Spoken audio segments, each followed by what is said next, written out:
அடேப்பா தங்கமணி வரப்போறாரு. அனுசரணை. இறுதி யாத்திரைக்கு அவசரப்பட வேண்டாம். சட்டவிரோதமாக படகு மூலம் ஆஸ்திரேலியா செல்வதற்கு வித வாய்ப்புகள்.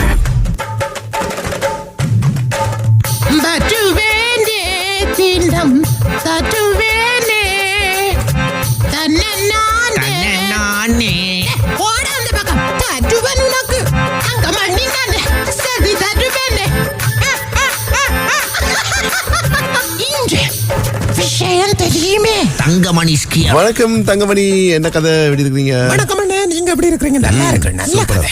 ஆனா மழை அடிச்சு ஊத்துது. உண்மையாவா? ஓகே. இல்ல தூரிச்சு வானத்தை மூடி கட்டி வச்சிருக்கீங்களா? ஒருவன் பத்திரிகை என்ன, வாகன இறக்குமதிக்கு அனுமதி, உழைக்கும் போது செலுத்தும் வரி குறைப்பு, குறைந்த வருமானம் பெறுகின்றவர்களுக்கு குறைந்த வரி, அஸ்வசம பெறும் குடும்பங்களில் உள்ள மாணவர்களுக்கு 6000 வவுச்சர். ஜனாதிபதி நேற்று பேசின விஷயங்கள் எல்லாம் பயங்கரமா சனம் கொண்டாடுது. அருமையா இருக்கு தானே? 2 லட்சம் சம்பளம் கொடுக்கிறார்களுக்கு வரி இருக்கு. சின்ன வரி தானே, கட்டிட்டு போயிடும். அப்படி என்ன கல்வி சான்றிதழ்களை சபையில் வெளிப்படுத்தினார் சஜித் என்று சொல்லி ஒரு செய்தி. என்ன, இந்த சர்டிபிகேட்டை கொண்டு பெரிய பிரச்சனை பண்ணி கொண்டு இருக்கிறாங்க. நாமல் ராஜபக்சேக்கு ஒரு பிரச்சனை போகுது. அதே மாதிரி சஜித் சர்டிபிகேட் எல்லாம் காட்டிட்டு சொன்னாராம், இந்த பிறப்பை பற்றியும் கேட்பாங்க, அதனால நான் பர்த் சர்டிபிகேட் காட்டுறேன் சொல்லி இருக்கிறேன். இது நகைச்சுவையா எடுத்துக்கொள்றதா இல்லாட்டி சீரியஸா எடுத்துக்கொள்றதான்னு சொல்லி தெரியல. தமிழக முகாம்களில் உள்ள இலங்கை அகதிகள் தொடர்பில் அரசாங்கம் கூடுதல் அக்கறை, வெளி விவகார அமைச்சர் புதுடில்லியில் சொல்லியிருக்கிறார். கெஹலியவின் வங்கி கணக்குகள் முடக்கமாமண்ணே, கவனம் என்ன, அவரை தொடர்ந்து பின்தொடர்ந்து கொண்டே இருக்கிறாங்க, கண்காணிச்சு கொண்டே இருக்கிறோம். வினாத்தாள் கசிவு தொடர்பில் அறிக்கையிடுமாறு சிஐடிக்கு உச்சநீதிமன்றம் உத்தரவு என்ற செய்தி வந்திருக்கிறது. அதே போல சாரதிகள் நடத்துனர்கள் பற்றாக்குறை, 7 டிப்போக்களில் பஸ்கள் முடக்கமாம். அக்குரலை நகரில் வெள்ளப்பெருக்கை தடுக்க நிரந்தர வேலை திட்டம் ஆரம்பம் என்று சொல்லி ஒரு செய்தி. என்ன, ரணிலின் கொள்கைகளையே அனுரவும் பின்பற்றுகிறார், இந்திய ஒப்பந்தத்தை முழுமையாக மறைக்கிறார். இலங்கையில் அதானி குழுமத்தின் செயற்பாடுகளில் மாத்திரமே எமது கவனம் என்று சொல்லி இன்னொரு செய்தி. என்ன, இவ்வளவும் வந்திருக்கிறது எங்க என்று சொல்லி பாத்தீங்கன்னா ஒருவன் பத்திரிகை. நிறைய செய்திகள் வந்திருக்கிறது. நிறைய செய்திகள் வந்திருக்கிறது, தாராளமா செய்தி வந்திருக்கு. தினக்குரல் பத்திரிகை என்ன சொல்லுதுன்னா, 2028 எங்கள் அரசாங்கமே இருக்கும், நாடு இனி ஒருபோதும் பங்குரோத் அடையாது. 2022 2023 ஏற்பட்ட நிலைமை மீண்டும் ஏற்பட இடமளிக்க மாட்டோம், ஜனாதிபதி சொல்லி இருக்கிறார். சபையின் நடுவில் அர்ச்சனாவுக்கு ஆசனம். அப்படியா?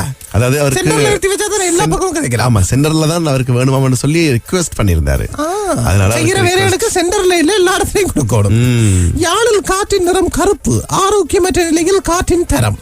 இதை பற்றி ஒரு தரம் கதைக்க மாட்டேன். ஜெஃப்னால மாத்திரமல்ல, இலங்கையில் பல இடங்களில் இவ்வாறு காற்றினுடைய தரம் குறைந்திருக்கிறது. எனவே ரொம்ப அவதானமாக இருக்க வேண்டியது மிக மிக முக்கியம். மூக்கெழுத்து மூடி கட்டிக்கொண்டு தெரிய. புதிய அரசியல் அமைப்பில் சமஷ்டி முறையை கொண்டு வாருங்கள் என்று சொல்லி ஒரு செய்தி. எனது பிறப்பை பற்றியும் கேட்பார்கள், பிறப்பு சான்றிதழோடு வந்த சஜித். இப்ப என்ன, இந்த சோசியல் மீடியாவுக்கு கண்டென்ட் கொடுக்கிறது கண்டு சொல்லி பல பேர் இயங்கினம். பாராளுமன்ற உறுப்பினர்கள் அதுல முதல் தரம். நீங்க யார சொல்றீங்க எனக்கு விளங்குது.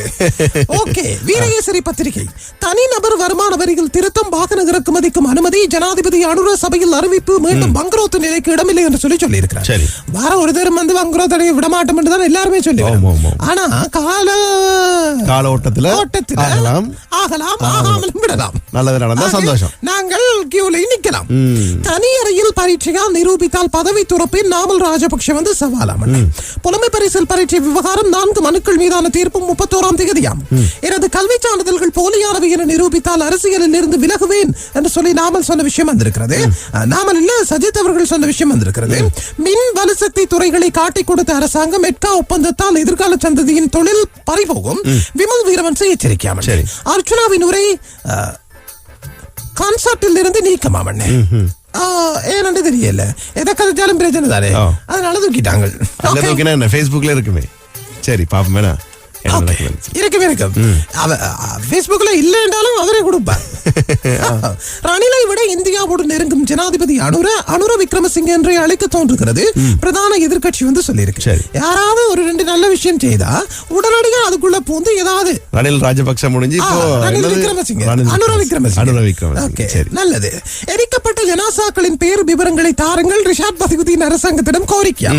ஒப்பந்தம் நிறைவேறுவதை இந்தியா உறுதிப்படுத்தும், தமிழ் மக்கள் சமஷ்டிக்கை வாக்களித்துள்ளார்கள் என்கிறார் சுமந்திரன். சரி, ஓகே. அப்படியே நாங்க தமிழனுக்கு போனோம். மக்களுக்கு நிவாரணம், ஜனாதிபதி அனுரகுமார நேற்று பாராளுமன்றத்தில் அறிவிப்பு. வாகன சந்தையை கட்டம் கட்டமாக திறந்து விடுவது குறித்து கவனம். பராட்டை சட்டம் சலுகை நீடிப்பு. கஷ்ட நிலையில் உள்ள பாடசாலை மாணவர்களுக்கு 6000 ரூபாய் கொடுப்பனவு. இவ்வளவு விஷயங்கள் வந்து சொல்லி இருக்கிறார். நேற்று ஜனாதிபதி உரையாற்றிய விஷயங்கள்ல இன்றைய தினம் முக்கியமான செய்திகளாக நாங்க பார்க்கிறோம். நல்ல மனுஷன் ஐயா என்று சொல்லி சரம் கொண்டாடுற அளவுக்கு கிடக்குது. இது ஒரு டீசர் மாத்திரம் தான், சின்ன ட்ரெய்லர் மாதிரி. மெயின் பிக்சர் இனி வரப்போறது வரவு செலவு திட்டத்துல. பார்ப்போம், அதையும் ரொம்ப எதிர்பார்க்கிறோம். சரி, சில நேரம் ட்ரெய்லர் நல்லா இருந்துச்சு, வரவு செலவு திட்டம் அப்படி இருக்கா, மெயின் பிக்சர் நல்லா இல்ல, மெயின் பிக்சர் நல்லா இருக்கணும்னு சொல்லி எதிர்பார்க்கிறோம் நாங்க. சரி, கோப் குழுவின் தலைமைத்துவம் ஆளும் கட்சிக்கு என்று சொல்லி ஒரு செய்தி வந்திருக்குன்னு. கல்வி சான்றிதழ்களை வெளியிட்டார் சஜித். பொருளாதார ஒத்துழைப்புக்காக சீனாவுக்கு நன்றி கூறிய அனுர புலமை பரீட்சை வழக்கின் தீர்ப்பு டிசம்பர் 31 என்று சொல்லி ஒரு செய்தி வந்திருக்கு. அப்படியே தினகரன்ல ஒரு முக்கியமான செய்தி இருக்குன்னு. யோகட் பால் உற்பத்திகள் மீதான வரி நீக்கம் குற்றச்சாட்டுகள் நிரூபிக்கப்பட்டால் பதவி விலகுவேன் என்று சொல்லி இருக்கிறார். இவர் வந்து நாமல் தனி அறையில இருந்து எக்ஸாம் ஒன்று எழுதி, அப்ப அது வந்து ஒரு பெரிய கேஸா இப்ப மாறிட்டுது. ஆனா அது உண்மை என்று சொல்லி நீங்க நிரூபிக்கிறீங்க என்று சொல்லி சொன்னா, நான் இப்ப ஜனாதிபதி தானே, பதவியை விலகிறேன் சொல்லி இருக்கிறேன். சரி, ஓகே. அதே போல இந்த கந்தர் என்ன ஓய்வு கொடுத்துட்டீங்களா? கந்தருக்கு ஓய்வு கொடுக்கல, எனக்கு அப்பப்போ வந்து இப்ப மெமரி லாஸ், அதனால பிரச்சனையா கிடையாது. கந்தர் என்ன சொல்றார்? கந்தர் என்ன சொல்றாருண்டா, எங்க தமிழ்ல கீழ் பக்கத்துல இருப்பார், கேக்குறார். எட்ட ஒப்பந்தம் சரியில்லை என்று முன்னர் ஜனாதிபதி அனுர ஒருக்கா சொன்னார். இப்போ அது நல்லது என்று கவர்னர் ஐயா சொல்றார். என்ன நடக்குது இங்க அதுதானே அப்படின்னு கந்தர் கேக்குறார். சரி சரி சரி, கந்தரும் பரவாயில்ல, நல்லா தேடி கெடுத்து கொண்டு வர. சரி, கிண்டி விடுறதுல நல்ல. ஓகே, ரொம்ப நன்றி. நாளைக்கு சந்திப்போம். ஏன் அவசரமா தெரியுங்க, ஒரு நிமிஷம் இருக்குதானே, ஒரு நிமிஷம் இருக்குதான். பாட்ட போடலாம், அதை பத்தி கதைப்போம், பாட்ட போடலாம்னு பார்த்தேன். அப்படி ஒரு நிமிஷத்துக்கு சரி, கடுமையா அழைக்கிறீங்க. நன்றி, வணக்கம். அவன் 4 விஷயம் நல்லா சொல்லிட்டு போங்க. ஓகே, இல்ல இனி என்ன சொல்றது, நாளைக்கு வரனே. ஓகே, சந்திப்போம். வேணா, நன்றி.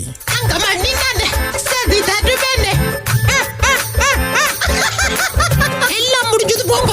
அனுசரணை. இறுதி யாத்திரைக்கு அவசரப்பட வேண்டாம். சட்டவிரோதமாக படகு மூலம் ஆஸ்திரேலியா செல்வதற்கு வித வாய்ப்பு.